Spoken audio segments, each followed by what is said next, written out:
Let's cook pork katsudon.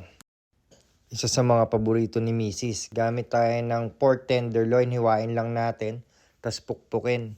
Balutan natin ng cling wrap para hindi makalat mga tropa. Add salt and pepper magkabilaan para malasa.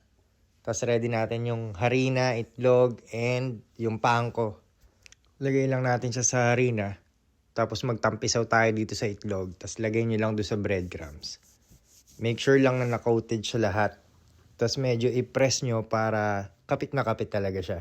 Tapos gawin natin yung sauce. 50 ml na tubig. 10 ml na kikuman. Tapos 12 grams na white sugar. Prito natin yung pork na brined natin kanina hanggang mag-golden brown. Tapos hiwaan na natin ng white onion at saka leeks. Yung white onion gagamitin natin pang gisa yan. Tapos yung leeks pang garnish lang natin. Tapos hiwain na natin tong pork katsu natin. Tapos simulan na natin siyang buuin. Saute lang natin yung onion. Tapos lagay natin yung sauce. Tapos shoot natin dyan yung pork katsu. Tapos beaten egg.